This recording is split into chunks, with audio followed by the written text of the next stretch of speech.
আর স্বামী নাই আর আমার বউ নাই।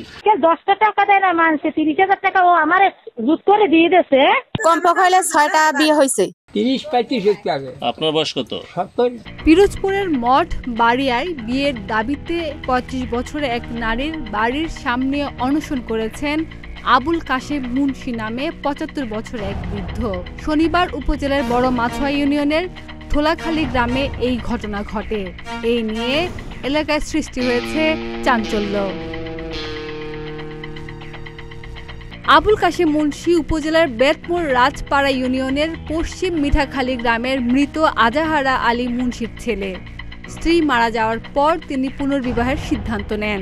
প্রায় 2 মাস আগে ওই নারীর সঙ্গে পরিচয় হলে বিয়ের প্রস্তাবে তিনি রাজি হন। এমনকি সেই নারীকে টাকা দিয়েছেন বলেও দাবি বৃদ্ধের। মাহিনীর সম্বন্ধে ও আমার মঠবাড়ি অনেক 2 মাস ধরে কথাবার্তা, বিয়ে বইবে আর স্বামী নাই আর আমার বউ নাই। এই জন্য অনেক মত করি আমি টাকা পয়সা চাইছে দিয়েছি, আমার 30,000 টাকা নেওয়া হয়েছে। এখন শেষ আমি বিবাহ করতে আসি, ঘর কি সেটা আগর বগর করে মাইনের আপনি টাকা দিয়েছেন? হ্যাঁ। কত হাজার? 30,000। কেন দিয়েছেন? ওই বই বিয়ে মানে আমার টাকা দাও, আমার লাগবে না কিছু, আমার তুমি আসবে কাজ টাকা দেওয়া আগে হয়ে গেছে। মাহিনীর সাথে আপনার সাথে পরিচয় হলো কিভাবে? ওই বাজারে যায় আর আমার খায়, আর ওই ড্রাইভার আছে আলতাপ, সেই ধরাই দিচ্ছে এই মহিলার স্বামী নাই। তুমি টাকা দিয়েছেন কি রাইবার জানে, আলতাপ জানে? ড্রাইভার তো আমরা আদা উঠে দিচ্ছি দোকানে, আয় মিষ্টি টিষ্টি খাইয়া সাহায্য দেয় আয় লইয়া। মাহিনীর বয়স কত?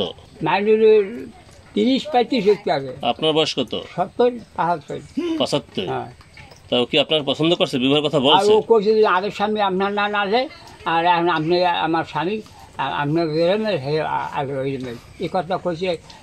মোবাইল চালে টিপ করে রাখতাম, মিষ্টি দোকান বই কইছে, এই মিষ্টি দোকানের সাক্ষী আমার। তবে টাকা দেওয়ার কথা অস্বীকার করেন সেই নারী। এমনকি বিয়ের প্রতিশ্রুতি দেওয়ার কথাও অস্বীকার করেন তিনি।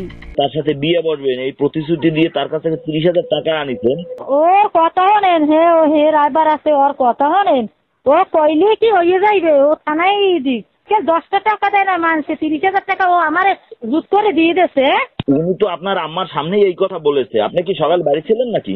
আমি সকালে বাড়ি ছিলাম, আমি শোনেন, আমি বাড়ি ছিলাম, এসব কথা আমি কিচ্ছু ভাই জানি না। আমার হয়েছে কি, ওই রাইবারে বলছে কি যেখান সম্বন্ধ আছে তোমার দেখামু, তোমার তো স্বামী মরে গেছে, তুমি বিধবা মহিলা 2টা বাচ্চা, আমার বাসার দ্বারে হে দেখাবো বাড়ি, এই যে রাইবারি করে। এরপর আমি কইছি না না আমি বিয়ের সাথে বমু না, যদি তোমার পছন্দ হয় তবে, পছন্দ না হইলে বাবা না দিয়ে যাবা। আমার যে দেখাইছি না নামতেছি না, ও লোকের কাছে আমার হইবে না, আমি যাই এই কই আমি আজ গেছি। হে বলে কইছে যে না হইবে না, ও মহিলা বিয়ে বইবে না, আমি পছন্দ হয় না মহিলা। তাই আমার পছন্দ কাল, আপনি পছন্দ হইলে কি হইবে? হ্যাঁ যদি পছন্দ নাই আমি পছন্দ হইলে কি হইবে, বিয়ে বলবে হে। এই আমি বললেছি, উনি গেলে হে রাইবারের বিরক্তি করছে, বিরক্তি করলে উনি কইতেছে যে হে নাম্বার দে আর ঠিকানা দে। এদিকে ওই নারী আগেও একাধিক পুরুষকে বিয়ের প্রতিশ্রুতি দিয়ে টাকা আত্মসাৎ করেছে বলে অভিযোগ এলাকাবাসীর। মার তো নেট তো নিয়ে ভাই, স্বামী মারা পর 2-3 বইছে। এই বেয়া নাইলে মদ বের যায়, রাইতে এলে যায়, আই একটা বক্সারে কেডা নামাজ পড়া কেডা রোজা আমি নিয়ে বই, আমি কি বাইরেই যাই, আমি নিয়ে বই বাইরেই যাই। এখানে এলাকার পোলাপান তো পারে না লাগে, হারবে কেডা, আর মদ বেড়ে মানুষ হারা লাগবে। বিয়ে ওরম গোড়া কুড়ি হয়েছে। মাহিনার কমপক্ষে হলে 6টা বিয়ে হয়েছে, কমপক্ষে হলে 6টা বিয়ে হয়েছে। আর এর সাথে বিয়ে হইবে নাকি আমরা জানি না। তো বিয়ে হয়, স্বামী যায়, কেউ মারা যায়, কেউ চলে যায়, আমরা কি করবো? আমার কিছু করার আছে? কয়েকদিন পরে এখন একটা বিয়ে বসছে, বিয়ে বলে যে 1 সপ্তাহ 15 দিন রয়েছে, 15 দিন পরে হাতে আর নাই। আগে বিবাহ হয়েছে, এই কিছুদিন আগে, জানে মাস 3 আগে বিয়ে বসে, বিয়ে পরে এখন হাতে আর নাই। আবার এখন কয়েকদিন পরে একটা ঘটনা ঘটায় ও বাড়ির ভিতরে। খাদিজা নিপা, প্রতিদিনের বাংলাদেশ।